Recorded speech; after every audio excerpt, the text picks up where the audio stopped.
Halo Sobat Dunia Seribu Besar, semoga Sobat selalu diberi kesehatan, panjang umur, dan rizki yang melimpah, amin.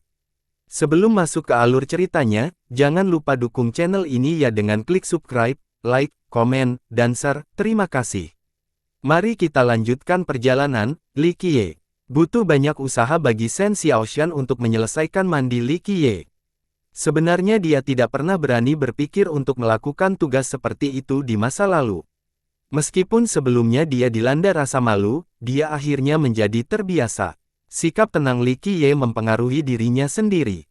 Coba pikirkan, pria manapun pasti punya pemikiran lain saat dilayani oleh wanita cantik seperti ini. Namun, Li Qiye ketenangan tak acuh dengan temperamen yang tak terlukiskan. Mungkin ini adalah watak alami seorang bangsawan. Jauh di dalam tulangnya terdapat aura tertinggi dan tidak dapat diganggu-gugat. Seolah-olah pria itu adalah pemimpin yang terlahir secara alami, sebuah eksistensi yang menguasai banyak sekali alam. Jadi, orang lain yang melayaninya adalah hal yang biasa. Xiaoshan secara bertahap mengubahnya karena temperamennya sendiri dan dengan lembut melayaninya sebagai pelayan muda. Dia merasa jauh lebih nyaman setelah mandi dan tersenyum. Sementara itu, dia mulai mendandaninya dengan sangat hati-hati. Kebanggaan awal telah hilang. Dia merasa seolah-olah dia terpesona sampai pada titik di mana dia menikmati proses ini.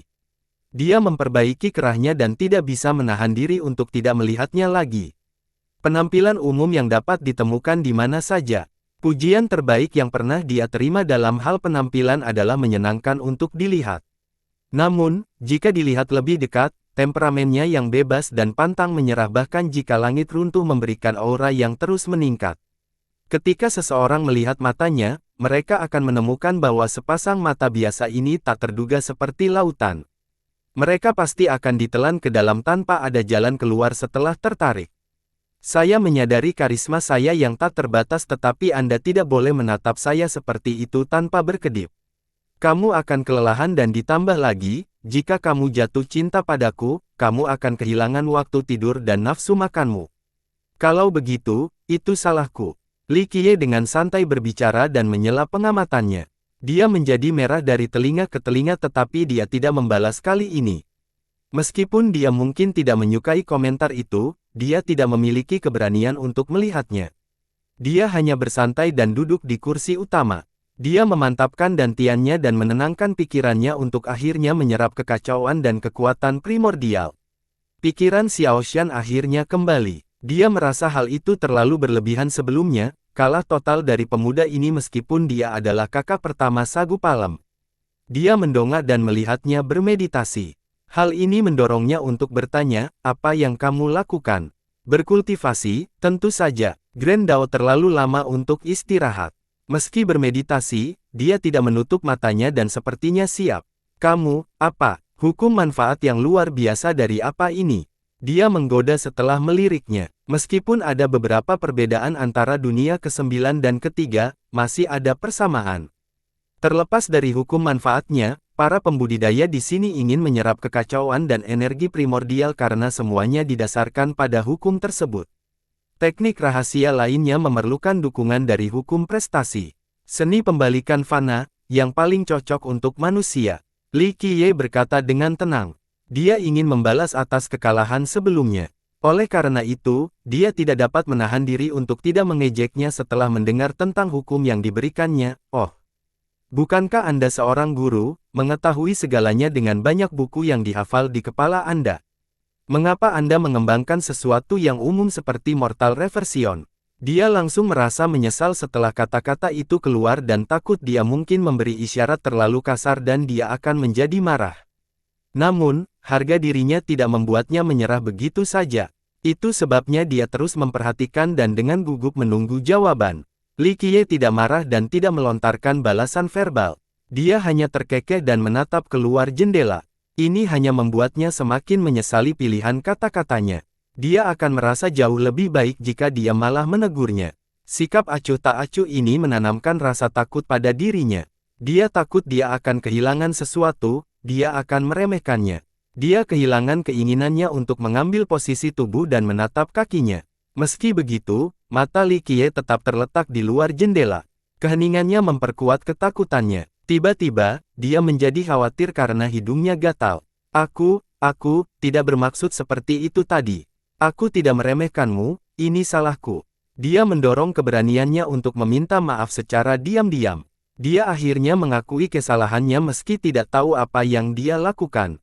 Dia takut diabaikan sepenuhnya olehnya dan tidak ingin kehilangan sesuatu yang bahkan tidak bisa dia gambarkan. Saat ini, dia bersedia melakukan apa saja selama dia berhenti marah. Li Qiye sebenarnya tidak marah karena dia bukan tipe orang yang mudah marah karena masalah sepele. Komentarnya sebelumnya hanya membuatnya memikirkan beberapa orang di masa lalu. Itu sebabnya dia menatap keluar jendela dengan bingung. Setelah mendengar permintaan maafnya, dia tersenyum dan melambai padanya, "Kemarilah." Dia benar-benar mematuhinya karena beberapa alasan aneh dan berjalan mendekat sambil melihat ke bawah ke tanah. Ingatlah bahwa budidayanya cukup bagus di sekte tersebut karena dia termasuk di antara dua generasi muda teratas. Tapi sekarang, dia tampak seperti gadis kecil yang tak berdaya di hadapannya. Li Qiye tiba-tiba menarik gadis yang tidak curiga itu ke atas pangkuannya. Dia tidak berani bernapas dan harus menggigit bibirnya sambil berbaring. Merasakan udara maskulinnya membuat seluruh tubuhnya panas. Jantungnya mulai berdetak kencang seperti anak rusa yang melompat-lompat dan sarafnya terasa seperti ditusuk jarum dan peniti. Dia merasa tidak berdaya dengan sensasi mati rasa di sekitarnya tanpa ada keinginan untuk menolak. Saat ini, dia bersedia menerima apapun yang ingin dia lakukan. Setelah menempatkannya di pangkuannya, dia tersenyum dan bertanya, "Apakah kamu tahu kesalahan apa yang kamu lakukan?" Wajahnya memerah sampai-sampai pemerah pipi bisa menetes kapan saja. Dia tidak bisa menggambarkan perasaannya, hanya saja jantungnya akan berdebar kencang. Aku tahu." Dia berbisik seperti dengungan nyamuk. Suasananya lembut seperti musim hujan di musim semi. "Kalau begitu, silakan beritahu aku apa kesalahanmu." Dia mengungkapkan setengah senyuman. Pikirannya menjadi gila dengan gelombang panas yang datang dan pergi. Hal itu membuatnya lemah dan tidak dapat berbicara karena rasa malu yang tidak dirusak. Dia merintih, aku seharusnya tidak mengejekmu. Aku tidak bermaksud demikian, itu salahku." 3 jiwa dan 7 rohnya meninggalkan tubuhnya. Dia akan melakukan apa saja untuk menenangkannya saat ini. "Bagus kalau kamu bisa melakukan konversi, tapi hukuman tetap harus dijatuhkan." Li Qiye tersenyum. "Apa, hukuman macam apa?" Sebelum dia bisa menyelesaikannya, dia merasakan pantatnya terbakar. Bang, bang, bang. Li Qiye menamparkan pantatnya yang bulat dan montok tanpa menunjukkan belas kasihan. Dia menangis kesakitan tetapi tidak berani melakukannya lagi. Dia menggigit bibirnya dan merasa sangat marah dengan air mata berlinang. Dia belum pernah dianiaya atau dipukul seperti ini hingga saat ini. Yang aneh adalah kesediaannya untuk menanggung perlakuan ini. Setelah Li Qiye kenyang, dia melepaskan tangannya dan dengan lembut mengusap pantatnya, "Ini hanya peringatan." Belayan itu membuat pikiran berdebar-debar. Kapalan itu besar, meski melalui selapis pakaian, sensasinya langsung masuk ke hatinya. Itu membuatnya melupakan rasa sakit tadi. Sensasi kesemutan menyebar ke seluruh tubuhnya. Dia merasa seperti berubah menjadi udara dan lemas di pangkuannya. Dia terus menggosoknya menyebabkan dia mengerang erat seperti anak kucing. Itu membuatnya malu saat dia mencoba menggigit giginya agar tidak mengeluarkan suara lagi. Namun, sentuhannya yang menggetarkan membuat pikiran melayang hingga ke awan dan melupakan segala sesuatu di dunia. "Apakah masih sakit?" dia berkata datar setelah satu sentuhan terakhir. Setelah mendengar kata-kata penuh perhatian, dia merasa seperti tenggelam dalam madu dan tidak bisa berpikir dengan benar. Tidak, dia berbisik. Saat ini, tidak ada hal lain yang penting baginya, termasuk keluhan. Dia terkekeh dan berkata, "Baiklah, ini sudah berakhir. Berdiri." Butuh beberapa saat sebelum gadis pemalu itu bisa berdiri. Sayangnya, dia masih tidak bisa menatap lurus ke arahnya. "Duduk." Dia meliriknya sebelum memesan. Gadis penurut itu duduk diam sambil terus menyerap energi. Dia menjelaskan, "Hilangkan semua pikiran yang tidak perlu dari pikiran Anda dan beranikan hati Dao Anda. Ingat, paling mudah untuk memasuki kondisi Zen ini ketika seseorang merasa paling puas." Dia tersipu lagi setelah mendengar maksudnya tetapi dia tidak berani berpikir terlalu banyak dan segera mengikuti perintahnya. Awalnya sulit karena dia duduk begitu dekat dengannya tetapi akhirnya, bau maskulinnya berhenti mengganggu pikiran. Di bawah pernapasannya yang berirama, dia memasuki kondisi zen dengan mengikuti irama yang sama. Dalam waktu singkat, dia merasa sangat dekat dengan ritme dunia dan menjadi begitu dekat dengannya. Ini untuk pertama kalinya dia merasakan perasaan menakjubkan ini sejak debut Dao-nya. Kultivasi dan semua Dao lainnya pada akhirnya serupa, menyerap kekacauan dan energi primordial. Landasan penting bukanlah tentang hukum kekuasaan tak terkalahkan seperti apa yang Anda miliki atau metode serangan terbaik, ini tentang seberapa kuat fondasi Dao Anda. Tanpa dasar-dasarnya, hukum kekuasaan tidak akan efektif. Li Qiye memulai prosesnya. Ini adalah ketidakseimbangannya karena telah menunggunya. Ada banyak manfaat hukum di dunia ini, termasuk hukum pemerintahan yang didambakan. Namun, hukum kekuasaan mungkin bukan cara terbaik untuk membangun landasan yang kokoh. Mereka tentu saja lebih kuat dengan kecepatan lebih cepat selain memiliki pemahaman Dao yang lebih baik. Sayangnya, mereka bukanlah yang paling berharga saat ini. Dia menyumbangkan waktunya berdakwah untuk memberi rejeki baru. Untuk hukum prestasi saat ini, kami akan menghilangkan 3 ras dan hanya akan fokus pada 100 ras. Dia melanjutkan, merit law yang paling cocok di 13 benua hingga 100 ras adalah myriad law art yang diciptakan oleh Kaisar Abadi Wangu. Ini mencakup garis keturunan dan ras yang berbeda, semuanya sesuai dengan hukum ini. Tidak ada yang terlalu istimewa dari hal itu. Awal cocok tanam terasa hambar dan membosankan seperti udara biasa. Namun, hal ini membangun fondasi yang kokoh. Kekuatan sesungguhnya dari undang-undang ini muncul pada tahap terakhir. Oleh karena itu, diperlukan upaya dan perjuangan yang nyata sejak awal sebelum mencapai penyelesaian dengan undang-undang ini. Tentu saja, edisi aslinya harus diolah jika ingin mencapai potensi maksimalnya. Beberapa orang idiot berpikir bahwa mereka cukup pintar untuk mengubah kecepatan algoritma demi hukum. Mereka berpikir bahwa mereka telah memahami kedalamannya dan mengubah seni tertinggi ini sepenuhnya. Dia menjelaskan kepadanya asal-usul salah satu dari 3 hukum rahmat serta misteri dan kegunaannya. Seseorang tidak memerlukan panduan apapun untuk membuat undang-undang khusus ini. Melek huruf adalah satu-satunya persyaratan. Kaisar saat itu dengan sengaja menurunkan hukum ini ke bentuk yang paling sederhana. Terlebih lagi, mereka yang mengembangkan hukum ini dengan metode masuk yang berbeda akan mendapatkan hasil yang berbeda. Artinya, terlepas dari kemampuan pemahaman seseorang, kemungkinan penyimpangan Qi sangat rendah. Tentu saja ini terbatas pada edisi aslinya. Yang diaktifkan saat ini sudah berubah total. Sangat sedikit edisi asli yang tersedia. Bayangkan betapa hebatnya kaisar ini. Dia adalah kaisar pertama dari ras hantu. Di luar kehendak surga miliknya dari 9 dunia, dia berlatih dalam waktu lama di alam atas dan akhirnya memikul 8 keinginan lainnya. Dia adalah penemu teknik fusi, satu-satunya orang dari 9 dunia yang memikul 8 surat wasiat lagi. Beberapa bahkan percaya bahwa budidaya seumur hidup berada pada level yang sama dengan kaisar api. Kesederhanaan hukum tersembunyi upaya telaten yang dilakukan kaisar. Sayangnya, generasi mendatang tidak memahami upaya kerasnya dan memutuskan untuk mengubah undang-undangnya. 3 kesenian besar adalah nyanyian yang paling tersebar luas di 13 benua tetapi sebagian besar digunakan oleh para gelandangan dengan latar belakang sederhana atau manusia biasa. Bahkan para penggarap dari sekte kecil tidak akan memilih yang ini. Alasannya cukup sederhana. Itu terlalu mudah untuk dipahami, tidak ada misteri Dao untuk dibicarakan.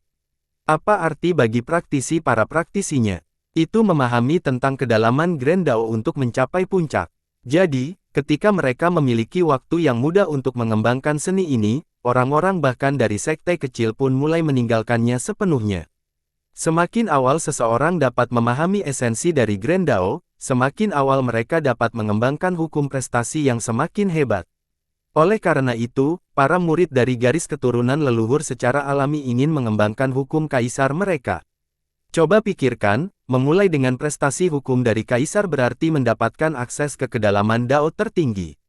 Sepertinya landasan ini akan menjadi yang terbaik sebelum mempelajari seni yang lebih misterius di masa depan. Ini tidak terjadi pada 3 seni besar. Mereka fokus menyerap kekacauan dan energi primordial daripada memahami Grand Dao. Inilah perbedaan terbesar antara tiga seni besar dan hukum prestasi lainnya. Yang lain fokus pada memahami Grand Dao sebelum menyerap energinya, sementara tiga seni besar memperlakukan pemahaman Dao sebagai detail kecil. Hal serupa juga terjadi pada seorang beku yang ingin menjadi Buddha. Transformasi adalah tujuan akhir. Keterampilan dan kemampuan Buddhis tertentu yang diperoleh dalam proses tersebut hanyalah tambahan yang tidak terduga. Ada satu alasan lagi mengapa banyak peringatan dari 100 ras meninggalkan tiga seni besar. Kecepatan perusak. Periode awal sungguh sulit. Dengan pemahaman dan bakat yang sama, hukum prestasi lainnya akan memberikan hasil yang lebih cepat daripada tiga seni besar. Satu bidang biasanya menjadi pembedanya. Kekuatan sebenarnya dari ketiga seni tersebut hanya akan muncul setelah mencapai Dao Sein dan Dao Celestial. Tidak terlalu banyak keinginan yang dapat mencapai level ini setelah menjalani pelatihan seumur hidup di 13 benua. Jadi, tidak ada artinya bagi mereka untuk memilih tiga seni besar. Setelah mempelajarinya seni hukum segudang, Li Qiye dengan hati-hati menjelaskan makna di balik seni pembalikan fana. Untuknya, dia melakukannya dengan cara yang sangat mudah dipahami. Di bawah kondisi zennya, Shen Xiaoshan tenggelam dalam Grand Dao. Dia melupakan segalanya saat ini karena dia merasa seolah-olah dia adalah bagian dari kekacauan aslinya. Energi primordial yang tidak terbatas pada dirinya. Pikirannya berlanjut dalam keadaan kesurupan ini. Setelah beberapa lama, dia akhirnya sadar kembali dan merasa cukup nyaman. Dia bisa merasakan energi kekacauan di sekitarnya. Meskipun dia sudah bisa mencapai hal ini di masa lalu, dia bisa merasakannya sekarang bahkan tanpa bermeditasi. Perasaannya juga cukup jelas. Apa yang terjadi? Kepekaan barunya terhadap kekacauan energi membuatnya takjub. Ini membawa kekacauan dari kekacauan. Li Qiye berkata dengan datar, merit law dari pohon sagu sebenarnya berasal dari myriad law dan mortal reversion. Namun, nenek moyang Anda terlalu memikirkan diri mereka sendiri dan menggabungkan keduanya untuk menghasilkan sesuatu yang benar-benar baru. Saya hanya mengajarkan Anda cara membedakan Dao dengan lebih jelas, memungkinkan Anda merasakan kekacauan dan energi primordial dari aslinya. Gadis yang sedikit mengejutkan itu dengan hati-hati mengamati tubuhnya sendiri dan menjadi bersemangat. 2.300.000 energi kekacauan. Sementara dia sangat gembira, dia berkata dengan tenang, selamat atas panen besarmu. Tapi bagaimana ini mungkin? Dia mendapat 200.000 lebih.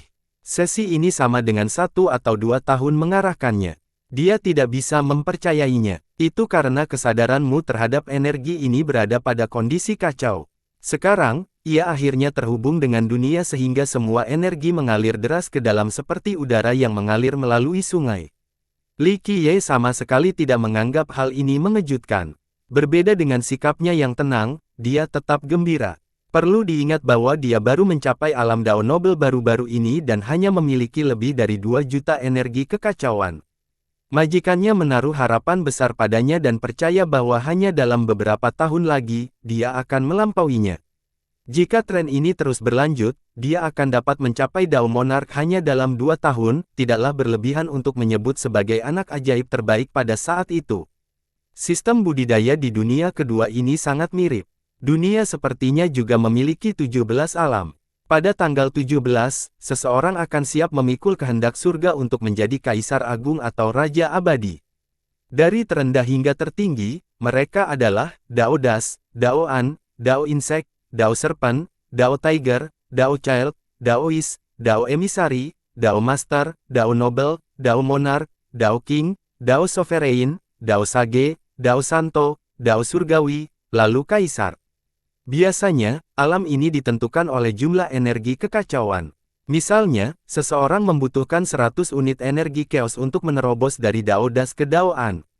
Titik hambatan untuk Dao An berada di angka 500, kemudian Dao Insect di angka 1000, Dao Ular 5000, Dao Harimau 10.000, Dao Anak seharga 50.000, Daoist dengan 100.000, Utusan Dao seharga 500.000, Dao Master seharga 1 juta, Dao Mulia seharga 2 juta, Dao Monarch seharga 5 juta, Raja Dao seharga 8 juta, Dao Sovereign sebesar 10 juta, Dao Sage seharga 30 juta, Dao Sein seharga 50 juta, Dao Surgawi seharga 100 juta. Sedangkan untuk tingkat Kaisar, satuan energi kekacauan tidak lagi menjadi ukuran. Jumlah kehendak surga menjadi faktornya. Hanya satu sesi saja yang telah menjaringnya 200.000 lebih. Peningkatan tersebut hanya bisa digambarkan sebagai kecepatan kilat. Prestasi yang tampaknya mustahil ini telah dilakukan olehnya. Setelah sekian lama, dia menjadi tenang dan membungkuk ke arah Li Qiye. Ada berbagai macam emosi dan kata-kata di pikirannya tetapi dia hanya bisa mengucapkan satu kata, terima kasih. Dia tidak tahu bagaimana cara mengatasinya. Semuanya tampak tidak tepat. Baiklah, kekayaan ini berkat usahamu, aku akan mengabulkannya hari ini. Anda boleh menelepon saya, Tuan Muda. Li Qiye berkata dengan bebas. Ini bukan masalah besar bagi Li Qiye tapi tentu saja, meskipun itu mudah, dia tidak akan membantu seseorang tanpa alasan. Karena dia telah menunggunya, dia memutuskan untuk memberikan kesempatan ini, kesempatan yang bernilai manfaat seumur hidup. Tuan Muda, dia berbicara dengan lembut. Meski dia yakin sepenuhnya, dia masih merasakan kehilangan. Li Qiye mengangguk sebagai jawaban, saya sedikit lelah. Oleh karena itu, dia memejamkan mata dan tidur. Namun, dia masih menerapkan Mortal Reversion untuk menyerap kekacauan dan energi primordial. Shen Xiaoshan dengan lembut mengenakan jubahnya sebelum pergi. Ketika dia sampai di pintu, dia masih melirik pria biasa ini lagi. Li Qiye memanfaatkan masa tinggalnya di Sagu Palem untuk mengembangkan Mortal Reversion dan membangun yayasan Dao baru. Setelah Grand Dao-nya hancur, bukan berarti semua yang dia dapatkan dari 9 dunia hilang. Kehancuran itu hanyalah awal dari kehidupan barunya. Budidaya di dunia bukan hanya awal baru dari sebuah Grand Dao tetapi juga sebuah perjalanan baru. Dia tidak ingin berhenti pada tingkat pemerintahan. Menjadi kaisar abadi atau raja abadi tidaklah cukup baginya. Ini hanya diperlukan untuk membuka jalan bagi masa depannya. Untuk membuka zaman baru, dia membutuhkan lebih dari sekadar Grand Dao dari 9 dunia dan budidaya dari dunia tertentu. Dia akan menggunakan gaya yang benar-benar baru untuk era baru ini, awal yang baru. Oleh karena itu, langkah-langkah kecil di dunia ke-9 dan ke-7 ini adalah kerikil yang membuka jalan baginya. Bahkan tidak ada satu bagian pun yang hilang. Tentu saja, dia tidak terburu-buru untuk mencapai puncak dan memanggul kehendak surga. Dia hanya ingin membangun fondasi yang kuat, yang memungkinkan Grand Dao dari kedua dunia menyelaraskan satu sama lain. Mencuri surat wasiat itu tidaklah sulit. Ujian sesungguhnya adalah tentang melompat keluar dari kurungan. Itulah satu-satunya cara dia untuk menjadi orang terakhir yang tersenyum selama pertarungan terakhir. Namun, jalan menuju Dao tidak ada habisnya. Lebih mudah diucapkan daripada dilakukan untuk keluar dari sistem yang ada saat ini dan memulai era baru. Itu akan menjadi awal dari sungai waktu yang baru. Namun demikian, dia yakin sepenuhnya bahwa selama dia terus maju, kesuksesan akan segera terjadi. Kekacauan primordial menyelamatkan nasib sebenarnya Li Qiye saat dia duduk di kursi utama. Dia melantunkan mantra untuk menyerap jenis energi yang berkumpul seperti sungai yang mengalir. Alam pertama dari dunia disebut debu. Artinya ketika para penguasa berada pada level ini, mereka tidak berbeda dengan setitik debu dan sama sekali tidak berarti. Alam terendah ini hanya membutuhkan 100 unit energi kekacauan untuk menerobos ke alam berikutnya, Daoan. Itu sangat mudah, bahkan yang paling tidak berbakat pun hanya membutuhkan 1 atau 2 tahun. Seorang murid dari kekuatan besar yang mengembangkan hukum prestasi yang baik dapat melakukannya hanya dalam 1 atau 2 bulan. Beberapa orang jenius akan mampu melakukannya hanya dalam 3 hingga 5 hari. Bahkan bagi manusia di dunia biasa yang tidak memiliki kesempatan untuk mengembangkan hukum kebajikan dari sekte, selama mereka pergi ke pasar untuk membeli salah satu dari 3 seni besar dan mencoba yang terbaik selama 10 tahun, mereka akan dapat mencapai Dao Das tanpa bimbingan apapun. Itu sebabnya ada banyak sekali kekhawatiran di dunia ini, bahkan manusia. Secara keseluruhan, 100 unit energi kekacauan sangatlah kecil. Li Qiye menyebarkan Mortal Reversion Art-nya dan dalam beberapa hari singkat, dia telah menyerap lebih dari 50 unit energi Chaos. Jika ini terus berlanjut, dia bisa menembus alam debu hanya dalam 10 hari. Sebagai salah satu dari 3 seni terpopuler di 13 benua dan paling cocok untuk manusia, Mortal Reversion masih memiliki kecepatan transmisi yang sangat lambat, paling lambat di antara ketiganya. Kecepatan yang lamban ini tidak terlalu mempengaruhi Li Qiye karena dia adalah penciptanya dan mengetahui kedalaman sebenarnya. Lebih penting lagi, dia memiliki 13 istana. Meskipun saat ini mereka telah kehilangan kilaunya, mereka tetap hadir. Hal ini memungkinkan dia untuk menembus semua batasan dan batasan. Faktanya, selama dia mau, dia bisa meningkatkan kecepatan pengeremannya dan menurunkan mortal reversion ke kondisi tertinggi. Dalam keadaan seperti ini, dia dapat menyerap ratusan unit energi chaos hanya dalam satu hari.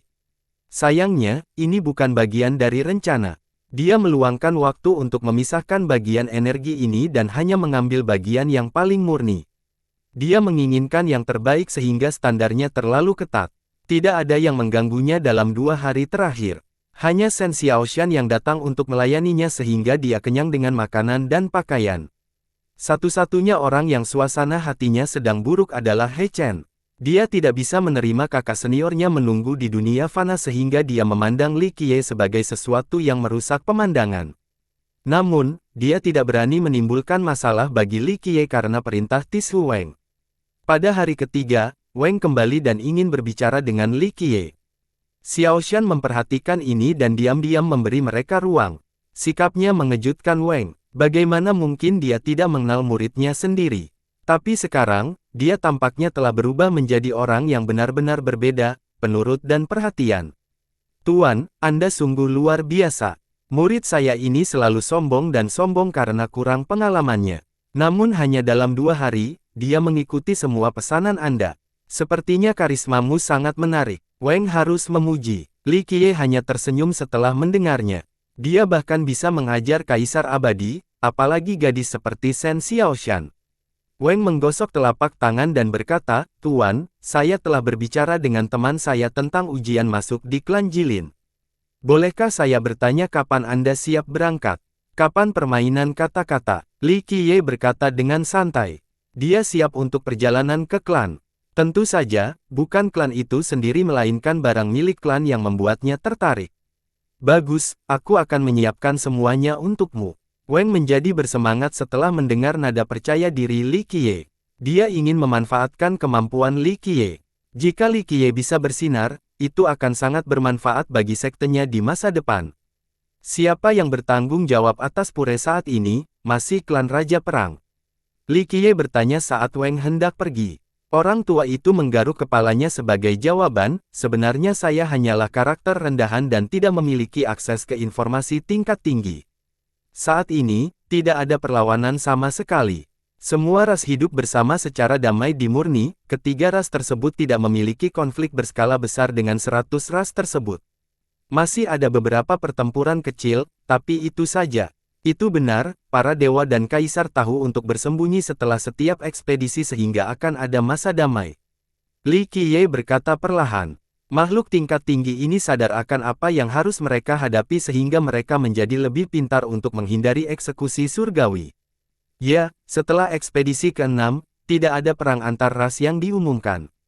Tapi Anda benar, kekuatan paling berpengaruh di Murni tetaplah klan Raja Perang. Rumor mengatakan bahwa mereka masih memiliki 5 kaisar agung yang masih hidup, tidak ada sekte di tempat ini yang dapat menyentuh posisi mereka. Weng berasal dari sekte kecil jadi dia hanya mengetahui rumor tanpa ada cara untuk memverifikasinya. Mereka berani mengatakan bahwa mereka memiliki 5 kaisar agung yang masih hidup. Itu hanya untuk menakut-nakuti sekte yang tidak mendapat informasi seperti milikmu. Li Qiye tersenyum dan menenangkan, keturunan Kaisar Langit Raja Perang terlalu peduli pada wajah mereka, seperti bagaimana dia menjadi gila karena masalah adik iparnya. Oh, leluhur kecilku. Weng menjadi cetak dan dengan cepat membungkam Li Qiye, tolong hentikan, sekte kami akan berakhir jika seseorang mendengarmu mengatakan itu di sini. Reaksi ini dapat dimengerti. Sekte kecil seperti mereka tidak memenuhi syarat untuk berbicara tentang garis keturunan kerajaan, terutama masalah seorang kaisar. Terlebih lagi, Kaisar Langit Raja Perang dikabarkan masih hidup, tidak ada yang berani membicarakan hal ini di depan umum. Li Qiye terkekeh setelah melihat lelaki tua yang gelisah itu. Yah, Weng ragu-ragu dan melihat sekeliling. Dia sisi tersenyum masam dan tidak bisa menahan gosipnya dan bertanya, ada apa dengan Kaisar dan adik iparnya? Dia tidak bisa menyalahkan sama sekali karena Kaisar Agung, Raja Abadi, dan bahkan Kaisar Abadi dari 9 dunia selalu menjadi topik yang menarik. Tindakan mereka terkait dengan naik turunnya ras mereka, jadi bagaimana mungkin orang tidak memperhatikan? Mengenai topik adik ipar siapapun, orang tidak akan pernah bosan dengan hal ini. Laki-laki selalu mempunyai pemikiran yang menyimpang tentang saudara ipar perempuan mereka, jadi jika Kaisar Agung mempunyai sesuatu yang terjadi dengan saudara iparnya, itu pasti akan menjadi topik hangat bagi semua penggarap berisik di 13 benua. Bukan itu yang kamu pikirkan. Li Qiye tersenyum, ini tentang saat Kaisar Abadi Wansi merayu adik ipar Kaisar Langit Raja Perang. Raja Perang sangat marah dan ingin mengusir Kaisar Abadi Wansi dari 13 benua. Kaisar Abadi Wansi merayu adik ipar Kaisar Agung. Orang tua itu berkata tanpa terkendali. Dia menyadari kesalahannya dan dengan cepat menjelaskannya. Skandal ini bahkan lebih eksplosif dibandingkan jika Kaisar Agung memiliki hubungan yang mencurigakan dengan saudara iparnya. Apakah kamu tidak berlebihan? Li Qiye mengetahui penutupannya, masalah ini sudah sejak lama, tetapi orang-orang akhirnya melupakannya dan jarang mengungkitnya. Oh, itu karena pengetahuanku masih kurang. Orang tua itu masih penasaran seperti sebelumnya, Kaisar Abadi Wansi benar-benar melakukan semua ini. Meskipun pengetahuannya sedikit, Wang telah mendengar beberapa cerita yang berkaitan dengan Kaisar ini sebelumnya. Kaisar Abadi Wansi adalah Kaisar pertama ras Golem dan salah satu pendaki sebelumnya. Kisah-kisah tersebut menceritakan banyak kisah romantisnya dan anak-anak yang ditinggalkannya di mana-mana. 2. Anime Jepang seperti fetis saudara perempuan, novel Tiongkok menyukai saudara ipar perempuan. Semua apa? Li Qiye hanya tertawa kecil. Legenda tentang hubungan romantis Kaisar Abadi Wansi ada di mana-mana, merayu wanita dari 3 ras. Tishu Wang tersenyum kecut. Agak membahas masalah ini. Ditambah lagi, berbicara tentang Kaisar selalu menghina. Dia melihat sekelilingnya dan tidak melihat siapapun. Sisi gosipnya kembali mengambil alih ketika dia berbisik, seperti yang kamu katakan sebelumnya, tentang saudara ipar Kaisar Langit Raja Perang. Bukan rahasia lagi. Li Qiye merasa geli melihat penampilan lelaki tua itu yang gugup sekaligus bersemangat. Kaisar Abadi Wansi hanya merayu adik ipar Kaisar dan membuatnya marah. Ini bukan pertama kalinya Kaisar Abadi melakukan hal seperti ini, tetapi Kaisar Abadi Wansi memang salah satu pelaku terbesar. Dia tidak hanya melakukan penaklukan romantis, dia juga merayu wanita dan anak perempuan yang berbudi luhur dari 3 ras, istri dan ratu tuan sekte, bahkan istri dan anak perempuan dewa tertinggi. Terlalu banyak untuk dihitung, bahkan istri dan putri dewa tertinggi. Wang terkejut mendengarnya dan mengerti mengapa ada begitu banyak rumor tentang Kaisar ini di 13 benua. Kaisar ini selalu membenci konvensi duniawi. Ini bukan masalah besar baginya. Li Qiye tersenyum. Itu luar biasa, tidak heran mengapa orang mengatakan garis keturunannya kuat di antara 3 ras. Wang merangkul dan bahkan merasa bangga, bagimu, itu adalah Kaisar Abadi, karismatik dan menawan. Bagian yang paling mengesankan adalah dia meraih begitu banyak kesuksesan dalam cinta di saat 100 ras dianggap inferior. Meskipun Wang bukan seorang golem, dia tetap menghormati Kaisar dari 100 ras. Di masa lalu, 100 ras diperbudak oleh 3 ras. Dari timbulnya konflik dan permusuhan yang besar. Namun meski dalam keadaan seperti itu, Kaisar masih mampu merayu begitu banyak wanita bangsawan dari 3 ras. Hal ini, kurang lebih, merupakan sumber kebanggaan bagi anggota dari 100 ras. Mereka merasa gembira dengan Schadenfreude. Anda meremehkan Kaisar. Li Qiye tidak setuju, menurutmu dia berkeliling merayu wanita hanya karena cinta atau nafsu. Perspektifnya terlalu dangkal. Kaisar tidak perlu melakukan hal itu untuk memamerkan karisma mereka atau menggunakan kesenangan fisik untuk mendapatkan kepuasan. Tolong jelaskan. Wang tersenyum masam dan berkata, saya bodoh dan tidak menyadari maksud sebenarnya dari Kaisar. Ada 2 alasan utama selain menyebabkan kekacauan. Pertama, meninggalkan keturunannya dan garis keturunan mereka yang kuat untuk meninggalkan 3 ras. Ini akan memperkuat ras Golem. Kedua, untuk menodai garis keturunan ketiga ras. Garis keturunan kerajaannya selain menjadi Kaisar Golem pertama berarti ia sangat perkasa, nya akan membanjiri garis keturunan ketiga ras. Inilah alasan mengapa garis keturunannya masih menjadi bagian dari garis keturunan mereka setelah bertahun-tahun berlalu. Dia berhenti sejenak sebelum melanjutkan, eksploitasinya bukan untuk romansa, hanya untuk para golem. Kalau tidak, mengapa begitu banyak kaisar besar yang mengejarnya saat itu? Apakah menurut Anda mereka peduli pada hal-hal sepele seperti skandal dan perselingkuhan romantis? Apakah mereka akan mengambil risiko terkena eksekusi surgawi hanya untuk mengejarnya? Tidak, kaisar sama sekali tidak peduli dengan masalah seperti ini. Namun, garis keturunan kaisar abadi Wansi terlalu kuat. Itu akan dihilangkan di antara tiga ras sehingga kaisar agung tidak ingin melihat golem tumbuh lebih kuat. Itu sebabnya mereka memulai perburuan mereka. Dia tidak bisa menahan senyum ketika mengingat hal ini. Itu adalah pemandangan yang sangat hidup saat kaisar dikejar kemana-mana.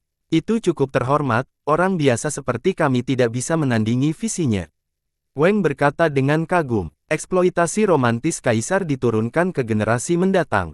Namun, banyak yang berhenti di permukaan saja, hanya sedikit yang menyadari maksud sebenarnya dari kaisar. Bayangkan saja, kaisar naik pada masa ketika 100 ras tunduk pada ras ilahi, iblis, dan surga. Namun demikian, dia memilih untuk mengakarkan garis keturunannya yang kuat di antara barisan mereka. Apa ini selain metode lain untuk memperkuat ras golem? Kaisar punya ide briliannya sendiri. Li Qiye berkata, ini berlaku untuk mereka semua, bukan hanya kaisar abadi. Visi mereka membuat mereka bekerja lebih keras demi ras mereka. Wang mengangguk setuju. Tentu saja, keberadaan ini tidak dapat dijangkau olehnya. Bahkan setelah bekerja seumur hidup, dia mungkin tidak dapat melihat satupun dari mereka. Hal terbaik yang bisa dia lakukan adalah mendengarkan legenda mereka. 2 hari kemudian, Wang menyelesaikan semua persiapan ujian di Jilin. Maka, mereka berangkat ke kota Jilin. Dia membawa serta kedua muridnya, He Chen dan Shen Xiaoshan. Xiaoshan tentu saja akan ikut karena dia sedang menunggu Li Qiye saat ini. Sedangkan untuk He Chen, Wang ingin dia memperluas wawasannya melalui perjalanan ini. Tuan, saya harus pergi berdiskusi dengan petinggi untuk membicarakan masalah ini jadi saya tidak bisa pergi bersama Anda, mohon maaf. Wang berkata kepada Li Qiye, ini adalah adik juniorku, dia akan bertanggung jawab ketika aku tidak ada. Katakan saja kalau kamu butuh sesuatu. Dia memperkenalkan kakak mudanya, Si Shou, kepada Li Qiye. Pria itu adalah orang yang bijaksana dan tidak menyia-nyiakan kata-kata. Setelah salam awal, dia berdiri diam di samping. Bahkan He Chen yang kesal dengan Li Qiye pun merasakan kegembiraan atas perjalanan tersebut. Dia pernah mengunjungi Jilin sebelumnya bersama-sama. Namun, upaya tersebut dilakukan dengan terburu-buru. Seseorang dari sekte kecil seperti dia yang mengunjungi Jilin seperti anak petani yang memasuki kota metropolitan. Kota Jilin adalah markas besar klan. Ada 700 garis keturunan dan 300 negara di bawah klan. Sebuah sekte kecil seperti Sagu bahkan tidak dihitung dalam campuran ini. Namun, klan tersebut tidak ikut campur sama sekali dalam administrasi sekte ini. Dengan demikian, mereka hanya berada di bawah Panji Marga sebatas nama saja. Kebenarannya adalah hanya kota Jilin yang benar-benar berada di bawah kendali klan, satu-satunya tempat di mana mereka memerintah. Ia memiliki pengaruh dan otoritas mutlak di tempat ini. Setiap sekte dan garis keturunan yang berkunjung perlu menunjukkan wajah klan tersebut di kota ini. Klan Jilin memiliki 3 raja abadi dan sebagian besar terdiri dari manusia.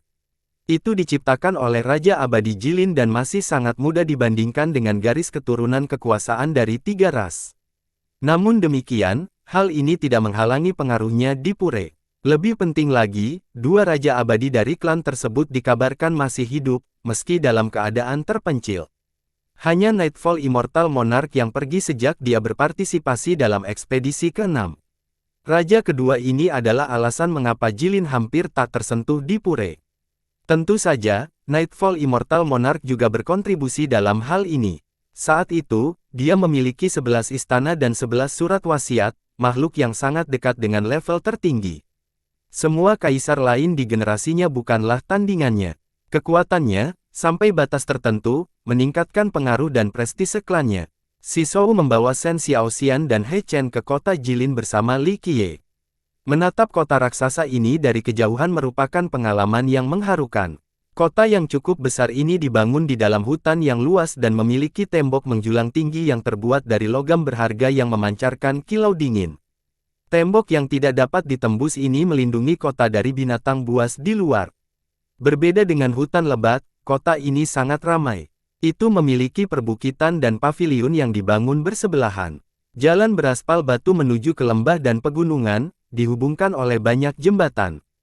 Beberapa bangunan bersandar di perbukitan sementara istana tertentu dibangun di atas gundukan tanah. Tentu saja, kuil-kuil juga melayang di langit. Semua potongan arsitektur yang berbeda ini menghiasi kota, memberikan tampilan yang sangat makmur. Jalanan dipenuhi orang dan kereta. Pendatang baru akan kagum dengan pemandangan ini dan tidak bisa diubah. Kota Jilin, kenangan tentang orang-orang dan benda-benda tertentu muncul di pikiran Li Qiye, sedikit menyebabkan gejolak dalam emosinya. Karena Pure adalah surga terbesar kedua bagi 100 ras, dia secara alami meninggalkan jejaknya di kota ini ketika dia menjadi Dark Crow. Tuan muda, Anda pernah ke sini sebelumnya? Shen Xiaoshan bertanya setelah melihat ekspresi. Itu akan mengejutkannya di masa lalu, menyapa manusia dengan cara seperti ini. Tapi sekarang, dia merasa itu sangat tepat. Tentu saja, He Chen tidak menyukai ini tetapi tidak ada yang bisa dia lakukan karena itu adalah keinginan kakak seniornya dan hanya bisa menyampaikan kekesalannya pada Li Qiye saja. Beberapa kali, Li Qiye berkata dengan acuh tak acuh. Kelompok itu tentu saja tidak tahu bahwa dia telah meninggalkan beberapa kisah yang menggemparkan di negeri ini. Tolong, setidaknya cobalah untuk membuat cerita yang masuk akal. He Chen menerjemahkannya, jaraknya sangat jauh dari tepi barat ke Jilin. Belum lagi manusia biasa, bahkan seorang yang berpikiran biasa pun tidak akan pernah bisa melakukan perjalanan tersebut. Lain kali, lakukan lebih baik atau orang akan langsung tahu bahwa Anda berbohong. Serangan He Chen masuk akal. Akan membutuhkan terlalu banyak waktu untuk mengandalkan paman bela diri mereka untuk menerbangkan mereka ke Jilin. Itu sebabnya mereka memerintahkan pintu gerbang dari kekuatan besar untuk mencapai Jilin.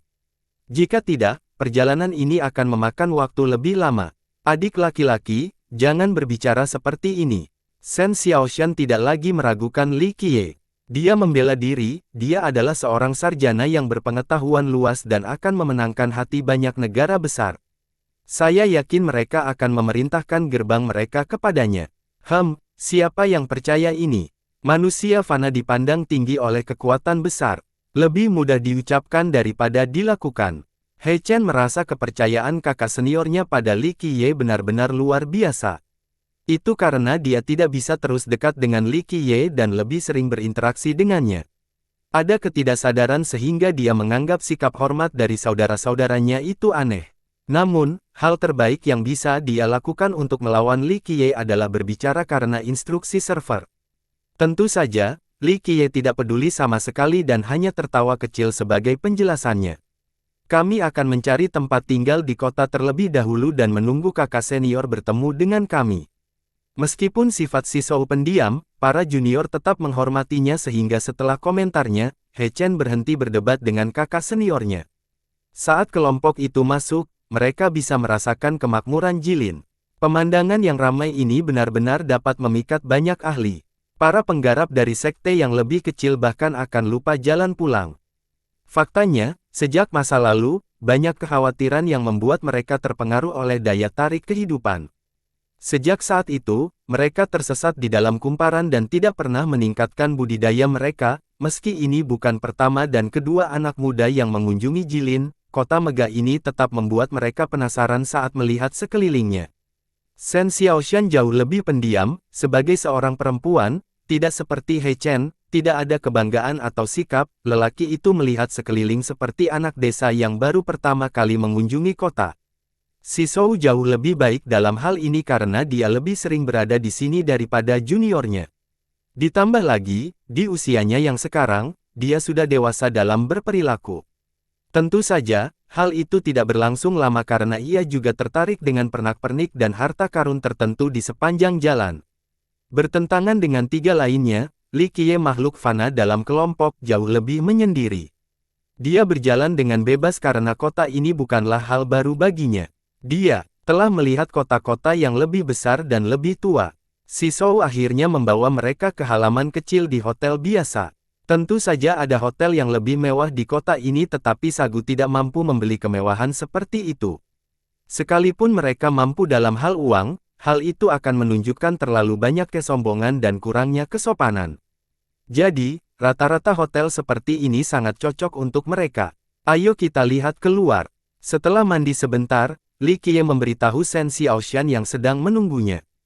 Kemana, Tuan Muda? Dia bertanya. Di mana saja? Li Qiye tersenyum dan berkata, karena kita berada di kota yang makmur ini, sebaiknya kita membeli beberapa barang atau senjata. Dia sedikit terkejut dan dengan lembut menjawab, mata uang di Jilin adalah batu kekacauan, bukan emas atau perak. Ini adalah cara yang rumit untuk menggambarkannya. Dia takut Li Qiye tidak punya uang jadi dia dengan bijaksana mengingatkannya, tidak ingin melihat situasi yang berada di masa depan. Sulit untuk menghubungkan dirinya saat ini dengan kepribadiannya yang sombong sebelumnya.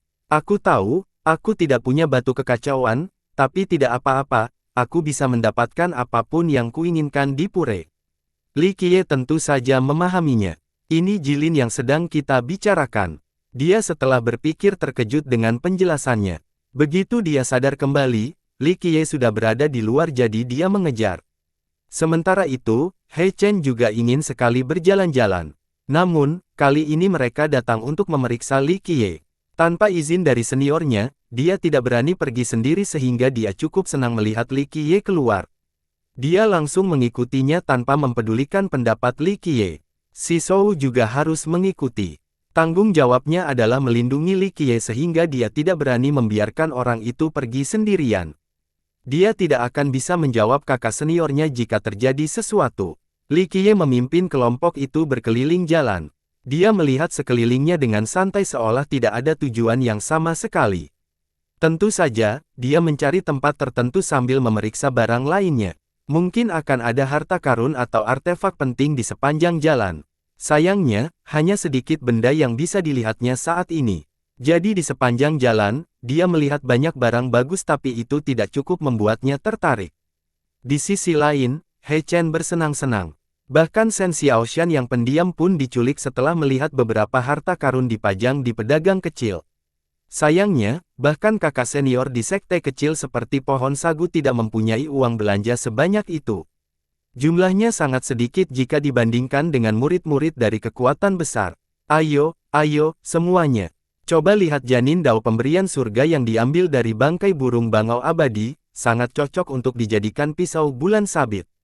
Karena situasi keuangan saya yang negatif, saya harus menjualnya seharga 500 dao Master Chaos Stone. Ayo, jangan sampai ketinggalan. Sebuah toko kecil mengiklankan janin dao yang mempesona dengan bentuk bulan sabit. Xiaoshan tergerak melihat janin dao ini dan tidak bisa mengalihkannya.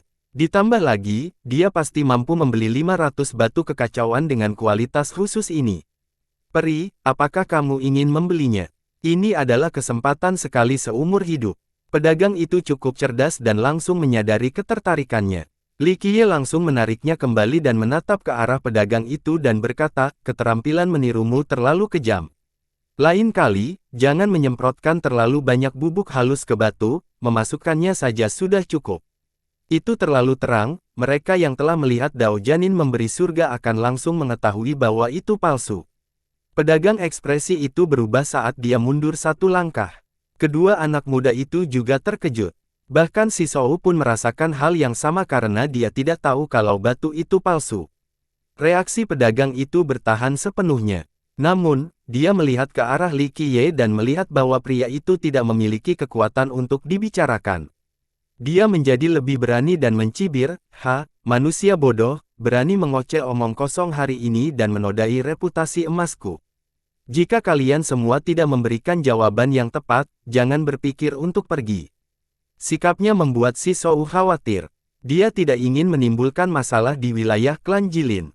Hal ini bisa menimbulkan bencana yang menghancurkan diri sendiri. Dia ingin meminta maaf tapi Li Qiye mengangkat tangannya untuk menghentikan dan berbicara tanpa memintakan mata, cobalah dan lihat apakah aku tidak akan membuat kepalamu menjadi seperti bola. Pedagang itu membeku setelah mendengar kata-kata keras yang diucapkan dengan tenang. Meskipun pria yang tampak biasa ini tidak memiliki pemikiran untuk berbicara, pedagang itu masih merasakan hawa dingin yang luar biasa. Dia tidak mempunyai keberanian untuk bereaksi dan hanya berdiri di sana tampak konyol. Li Qiye berbalik dan pergi tanpa melirik pria itu untuk kedua kalinya.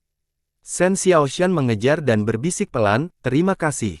Hanya permainan anak-anak." Li Qiye tersenyum bebas dan melanjutkan ke depan.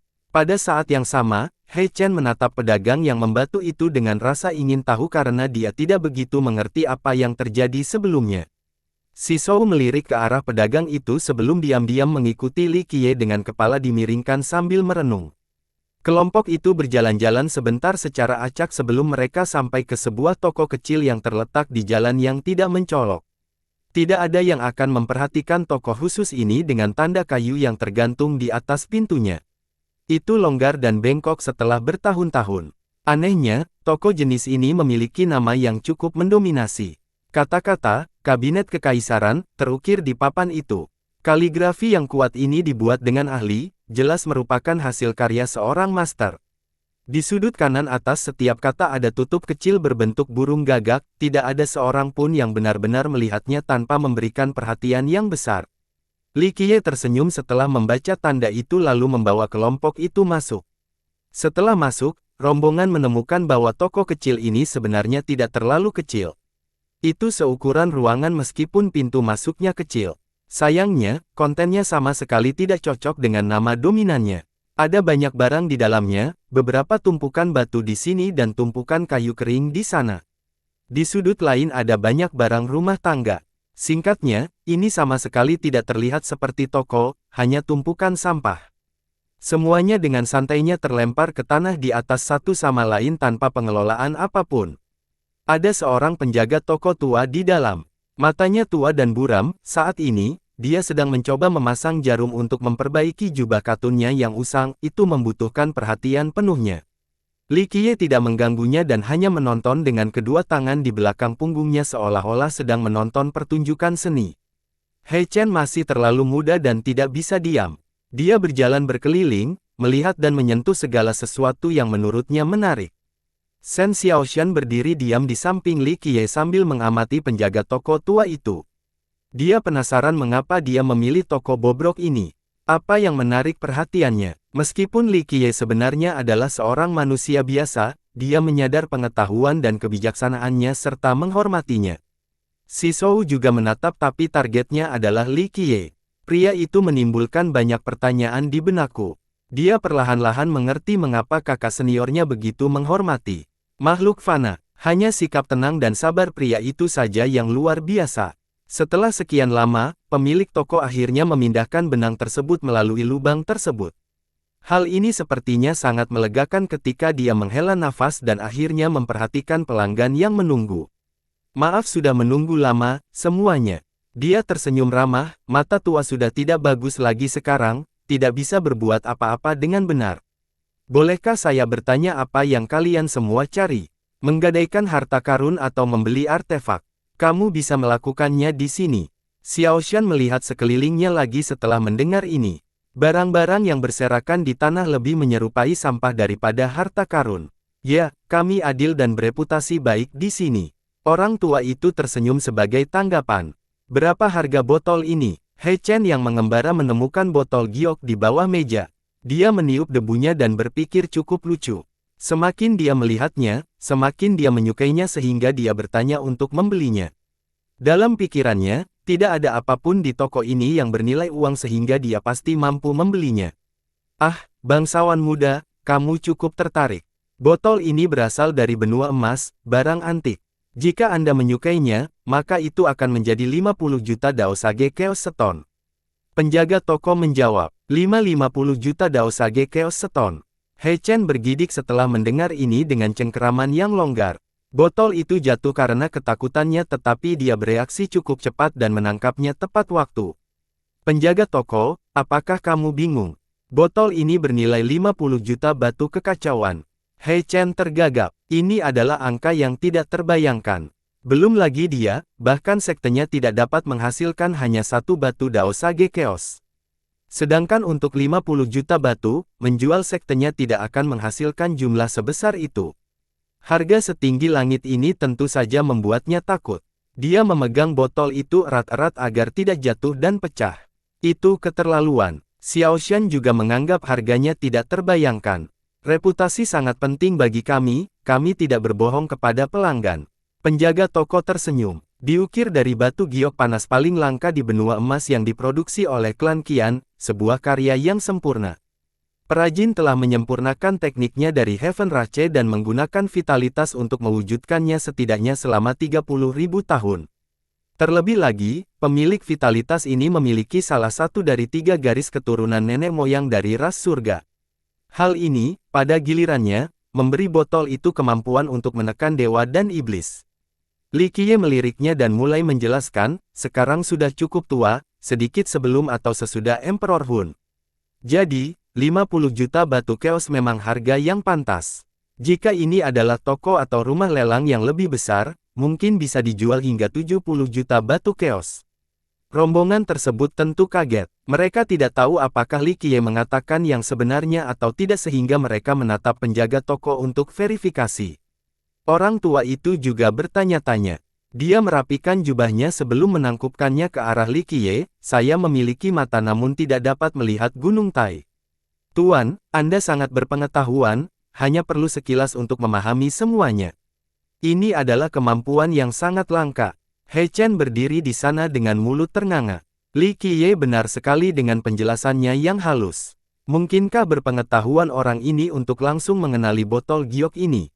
Si Shou masih merupakan orang yang sukses meskipun latar belakangnya sederhana, tetapi dia tidak bisa melihat betapa istimewanya botol ini sama sekali. Namun Li Qiye, seorang manusia fana, sangat jelas mengenai masalah ini. Visi dan pengetahuan seperti itu akan mempermalukan banyak petani. Shen Xiaoshan, sedikit terkejut tetapi dia berpikir lebih baik daripada yang lain. Di matanya, pria ini tahu segalanya dan tak berkompetisi dalam aspek ini. Secara tidak sengaja, dia merasa bangga dengan prestasinya, tidak ada yang tidak bisa dia lakukan meskipun dia manusia biasa. Ini bukan masalah besar. Li Qiye menerima isyarat itu dan berkata dengan santai, "Pak, kami tidak punya banyak barang dagangan di sini. Silakan lihat dan beri komentar."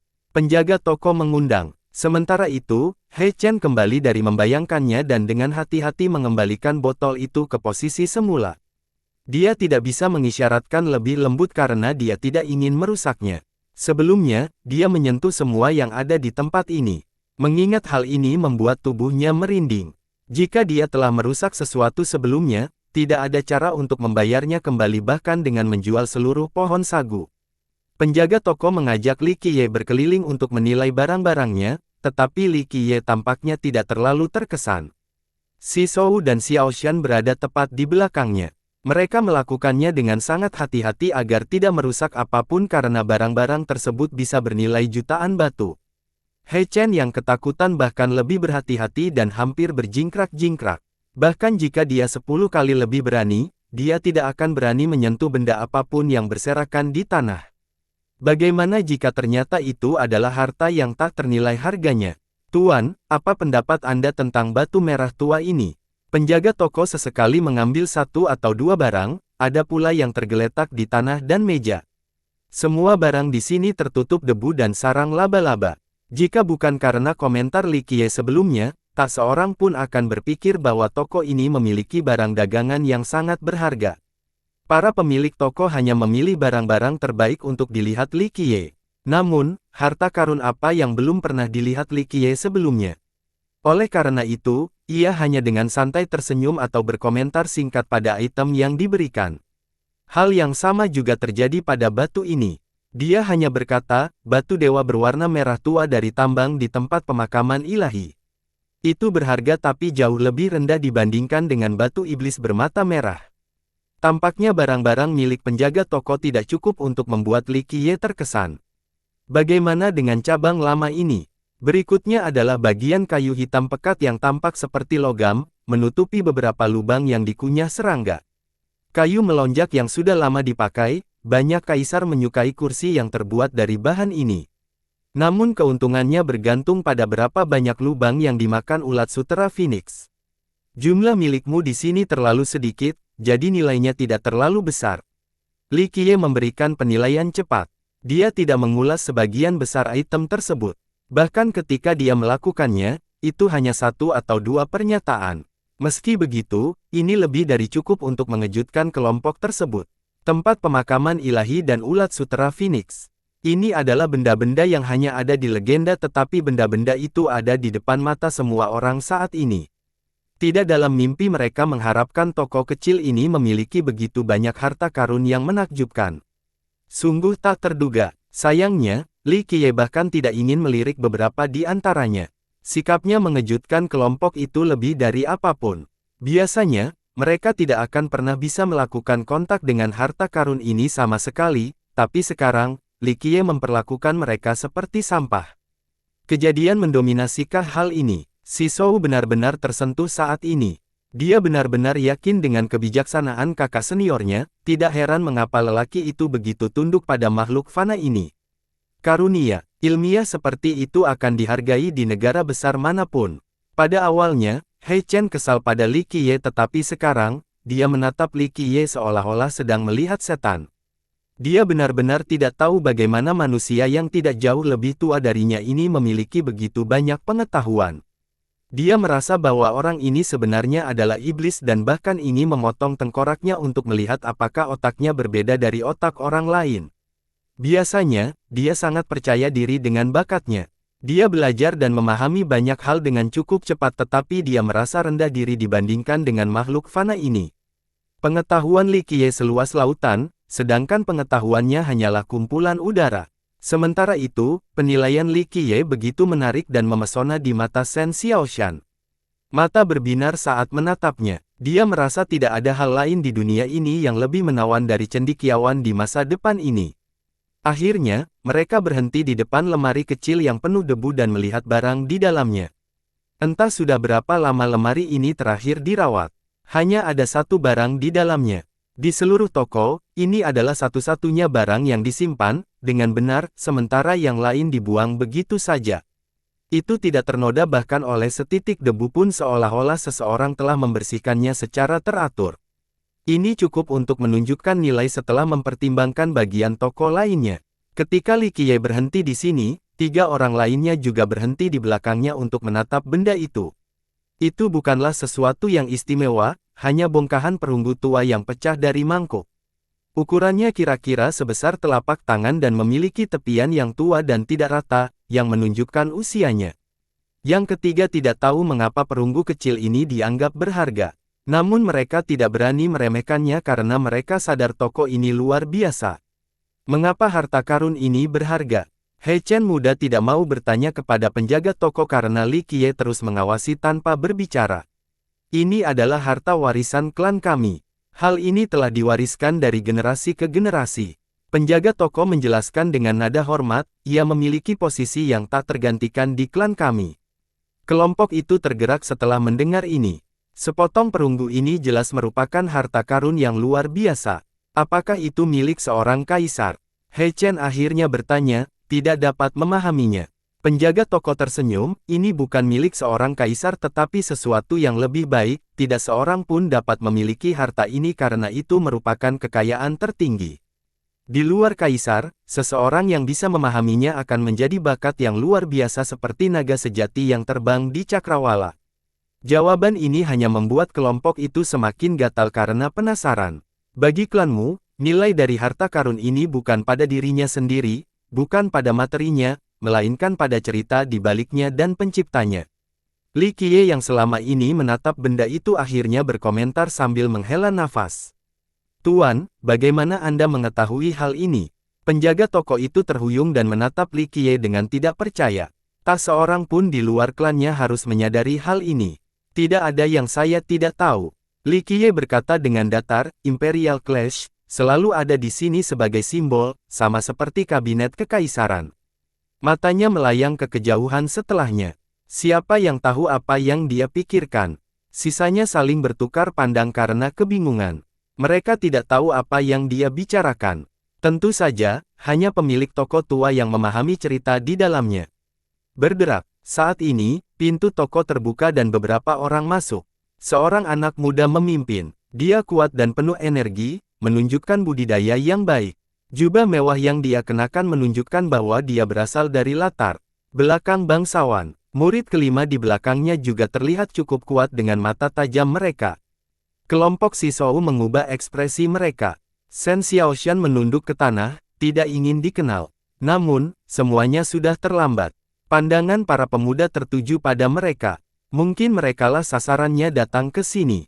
Oh, kalian para murid Sagu cukup sibuk, berlari 10 juta mil untuk berada di sini di kota Jilin. Jarang sekali, pemuda itu mencibir. He Chen dan Shen Xiaoshan tidak menanggapi. Mereka sedang menunggu petunjuk Sisou. Sisou menghela nafas dalam hati setelah melihat sikap pemuda itu. Apa yang akan terjadi dan tidak ada yang bisa menghindarinya.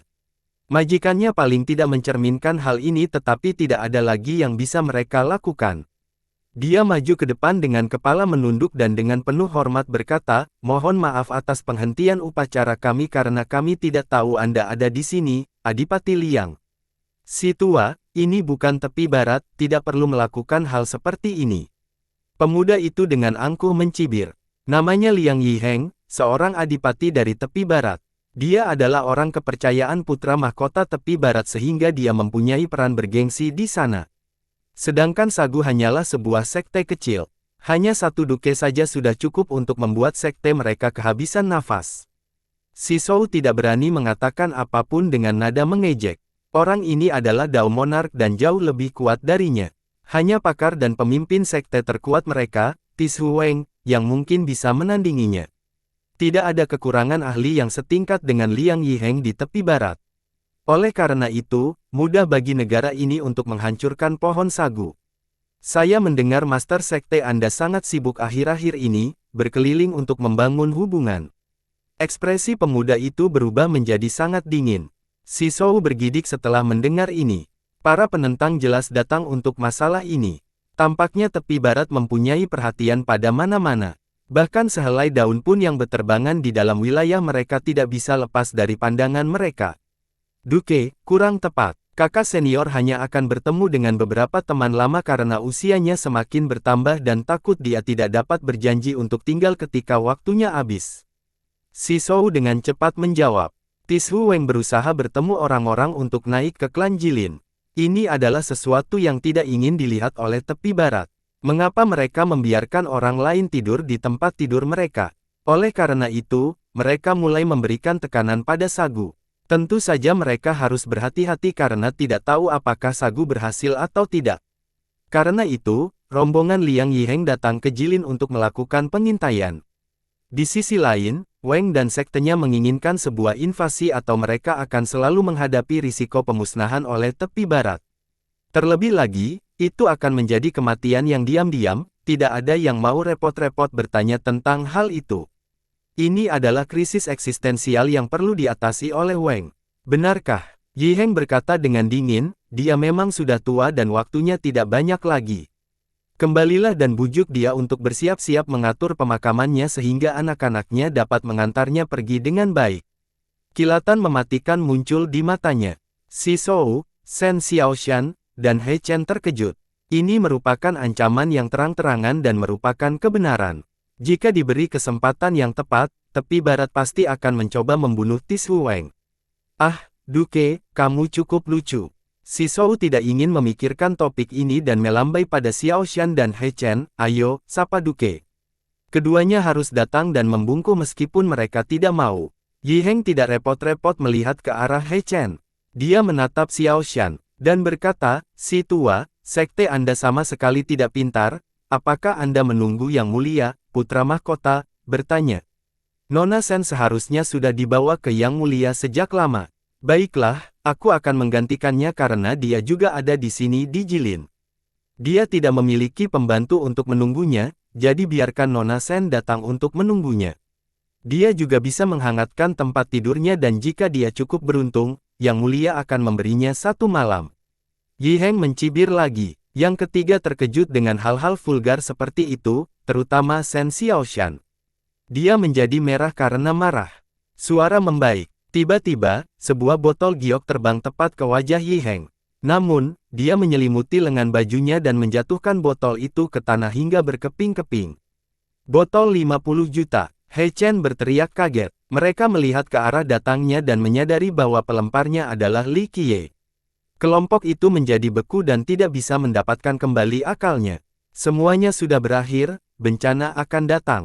Siapa kamu? Yi Heng berbalik ke arah Li Qiye dan menjadi pembunuh setelah melihat bahwa dia hanyalah manusia biasa. Jika ini bukan Jilin, dia tidak akan menanyakan pertanyaan apapun dan hanya akan membunuh orang itu.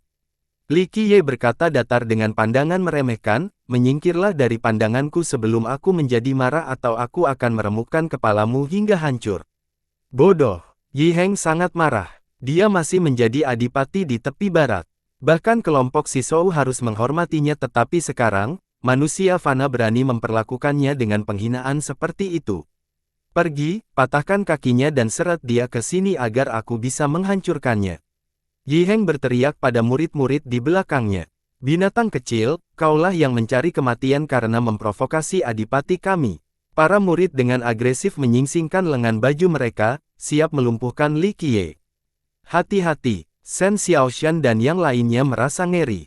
Li Qiye hanyalah manusia biasa, tidak peduli seberapa pintar dan berpengetahuannya dia tidak bisa menolak untuk menawarkan sama sekali. Li Qiye tidak repot-repot melirik mereka. Dia mengangkat tangan dan potongan perunggu yang ada di dalam lemari tiba-tiba terbang dan menempel di tangan. Memperbaiki. Tiba-tiba, sarung tangan perunggu menutupi telapak tangan. Itu menampilkan kilau metalik yang menggambarkan 3000 dunia dengan keilahian yang menakjubkan. Ledakan. Dia dengan santai menyapu ke depan dengan tangan kulkas dan langsung menguraikannya sambil muntah darah. Li Qiye kemudian menatap Yi Heng dan berkata, saya akan memberi Anda kesempatan untuk menyerang. Yi Heng menjadi pucat saat melihat sarung tangan ini, tapi dia tidak punya pilihan lain. Dia mengeluarkan pedangnya dan berteriak, bocah, mati. Sebuah tebasan putih meluncur ke arah Li Qiye. Li Qiye dengan acuh tak acuh membalas dengan tinju. Ledakan. Pedangnya hancur sementara Yi Heng terbanting ke tanah dengan darah yang mengucur. Li Qiye tidak repot-repot berbicara. Dia meninju wajah Yi Feng dan terdengar suara patah tulang bersamaan dengan ratapan menelan Yi Feng yang menggemuruh di toko. Wajahnya hancur berkeping-keping. Jika bukan karena Li Qiye menyelamatkan nyawanya, bahkan 100 orang di antara dia tidak akan hidup saat ini. Sarung tangan perunggu khusus ini memiliki kekuatan tingkat kerajaan. Selain itu, penggunaannya tidak terbatas. Bahkan manusia fana pun bisa melepaskan kekuatan seorang kaisar. Namun, hanya kaisar yang bisa menyampaikan satu hal, gagak hitam. Retakan. Li Qiye menyentuh wajah Yi Heng yang patah, aku tidak ingin membunuh di tempat ini jadi aku menyelamatkan nyawa anjingmu. Kembalilah dan beritahu tuanmu, siapapun mereka, untuk menjauh dariku dan jangan menyentuh wanitaku atau aku akan membantai klanmu. Yi Heng adalah seekor ikan di talenan saat ini. Terlalu mudah bagi Li Qiye untuk membunuhnya. Benar, kamu memecahkan botol senilai 50 juta daosage chaos setahun sebelumnya. Itu tanggung jawabmu. Li Qiye berkata dengan datar sebelum berbalik ke arah penjaga toko, negara tepi barat berhutang budi padamu.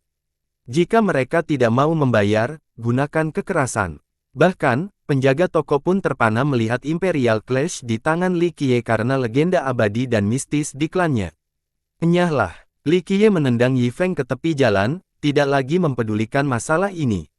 Yi Heng bahkan tidak berani kentut saat ini. Dia dan murid-murid dari tepi barat menutup mulut mereka dan berlari sambil mengencingi celana mereka keluar dari toko.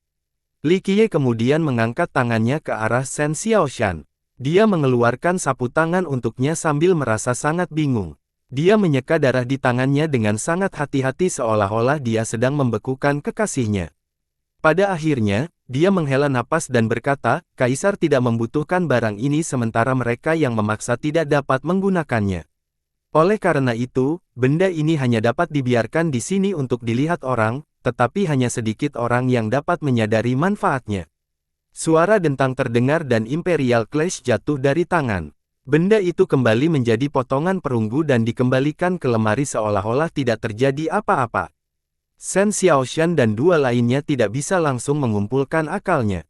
Adegan tadi terlalu mengejutkan dan mereka tidak bisa menggambarkannya sama sekali. Mereka tidak tahu apakah akan terkejut melihat Li Qiye menghancurkan wajah Yi Heng atau dia mampu menggunakan Imperial Clash. Tentu saja penjaga toko juga kaget, meski dengan alasan yang berbeda dari 3 orang lainnya namun tetap dengan besaran yang sama. Legenda kuno dan abadi muncul kembali di depan matanya. Yang lain tidak mengetahui dan mengira bahwa pria ini hanyalah manusia biasa. Namun, mereka yang mengetahui identitasnya dan pernah mendengar kisahnya akan dilanda ketakutan. Ini adalah eksistensi yang bisa membuat para dewa dan kaisar di dunia berdebar-debar dan cenderung menciptakan kekacauan. Li Qiye memberikan sapu tangan yang berlumuran darah kepada penjaga toko dan berkata, "Coba lihat." Yang terhapus dari darah Imperial Clash kini menggambarkan gambar yang hidup. Penjaga toko menggunakan kedua tangannya untuk menerima sapu tangan dan melihat gambarnya. Dia menjadi heran dan membungkuk ke arah Li Qiye sebelum menyimpannya dengan hati-hati. "Baiklah, tidak ada lagi yang bisa dilakukan di sini. Ayo pergi." Li Qiye tersenyum dan meninggalkan kabinet kekaisaran. Yang ketiga akhirnya kembali tenang dan mengejar. Sebelum pergi, mereka tidak bisa menahan diri untuk tidak melirik Imperial Clash di dalam lemari lagi. Meskipun mereka tidak tahu dari mana datangnya benda yang disebut Imperial Clash ini, namun kekuatan 3000 dunia sungguh luar biasa. Itu jelas merupakan senjata yang tak terhentikan yang bisa membunuh banyak ahli. Hal yang paling menggemparkan adalah senjata ini bisa digunakan oleh manusia. Bahkan sepertinya makhluk itu siap menerima Li Qiye sebagai kegembiraan. He Chen mendongak sekali lagi ketika dia berada di luar, ke papan kayu yang bengkok. Cukup lucu karena tokoh seperti itu memiliki nama yang sangat mendominasi. Namun dia tentu saja tidak berpikir demikian lagi dan berpikir bahwa kabinet kekaisaran adalah nama yang sangat cocok. Yang ketiga tidak tahu harus berkata apa, terutama si Shou. Dia menatap Li Qiye dengan kagum dan takut, tidak berani mendekat. Coba pikirkan, Liang Yiheng adalah seseorang yang bahkan diwaspadai oleh kakak seniornya. Tapi sekarang, Li Qiye membenturkan wajahnya ke tanah tanpa menyertakan matanya. Sekalipun seolah dia sedang meremukkan seekor serangga, tidak, bahkan ada yang kurang. Itu benar-benar mengejutkan si Shou karena Li Qiye melakukannya dengan cara yang begitu riang. Itu menunjukkan bahwa dia sama sekali tidak peduli dengan Yiheng atau tepi barat. Coba pikirkan, manusia fana yang tidak peduli dengan negara budidaya. Kekuasaan dan sikap mendominasi seperti apa yang dibutuhkan. Yang lebih penting lagi, dia tidak mengira Li Qiye melakukannya karena ketidaktahuannya, tapi dia tidak menganggap pria itu sebagai sesuatu yang penting. Hal ini membuatnya bertanya-tanya tentang identitas Li Qiye. Dia merasa pria itu benar-benar tak terduga dan patut dihormati. Mereka yang sembarangan menentangnya akan mati tanpa kuburan. Si Shou bergidik lagi setelah berpikir bahwa kepalanya mungkin akan hancur seperti kepala Yiheng jika dia memusuhi pria itu. Dia tidak lagi memandang Li Qiye sebagai makhluk fana kecuali binatang purba. Meski pria itu berpenampilan tidak berbahaya, si Shou melihat taring seputih salju yang bisa menembus tenggorokan seseorang kapan saja. Dia semakin terkesan dengan wawasan dan kemampuan kakak seniornya untuk memenangkan kasih karunia Li Qiye. Shen Xiaoshan tidak banyak berpikir. Faktanya, dia bahkan tidak peduli bahwa Li Qiye telah menghancurkan wajah Yiheng hingga berkeping-keping. Saat dia berjalan bersama Li Qiye, dia diam-diam mencuri pandang ke kamera dan menikmati perasaan manis seolah-olah sedang mandi madu. "Wanitaku," kata-kata ini meninggalkan rasa yang luar biasa baginya. Jantungnya berdebar-debar dan dia merasa berada di atas sana, di awan. He Chen muda mempunyai reaksi yang berbeda. Dia dengan cemas berkata, "Karena kamu menyentuh wajah Yiheng, bagaimana jika tepi barat malah melampiaskan hal ini pada sekte kita?" Si Shou menjadi gugup setelah mendengar ini karena itu masuk akal. Meski berada di Jilin, seperti kata pepatah, seorang biksu bisa lari tapi kuilnya tidak. Jika tepi barat menyalahkan pohon sagu atas hal ini, maka wilayah tersebut akan hancur total. Jangan khawatir, saya yakin raja mereka tidak punya waktu untuk merefleksikan sekte Anda saat ini. 50 juta Daosage Chaos Stone lebih dari cukup untuk membuat mereka cemas. Mereka sekarang menggali mana-mana dan bahkan menjual kota dan sumber daya mereka untuk mendapatkan jumlah tersebut, tanpa ada waktu untuk membujuk hal lain. Dia terkekeh dan berkata, yang lain saling melirik dan mengingat botol pecah itu. He Chen paling bergidik. Untungnya, dia yang merusaknya atau menjual dirinya sendiri tidak akan cukup. Dia sebenarnya juga memegangnya lebih awal. Meski sudah lewat, telapak tangan masih berkeringat. Li Qiye terus berjalan ke depan. Kelompok itu akhirnya berhasil sampai ke gang sepi yang tidak terlihat.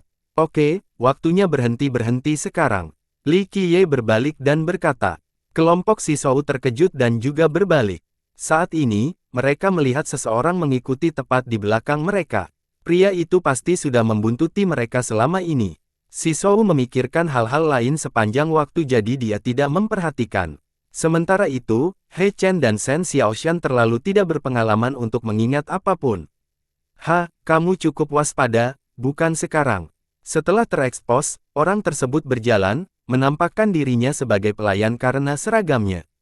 Namun, dia adalah seorang yang cerdas, bukan manusia biasa. Kakak, mereka menangkap kita, keluarlah dan temui teman-teman kita. Dia tertawa dan berkata, bayangan muncul di gedung di gang dan perlahan mengelilingi kelompok Li Qiye dengan tidak ramah. Sisou dan dua orang lainnya segera mengepung Li Qiye untuk melindunginya karena dialah orang yang tidak memiliki pemikiran dalam kelompoknya. Sisou mengamati mereka dan menemukan bahwa mereka semua mengenakan pakaian yang berbeda. Beberapa tampak seperti pedagang sementara yang lain mengenakan pakaian perjalanan. Beberapa jubah juga memiliki tanda sekte. Singkatnya, beberapa lusin orang ini berasal dari berbagai tempat. Mereka semua bertengkar, bukan merangkul fana. Kelompok tersebut bertanya-tanya kapan mereka telah menyinggung orang-orang ini.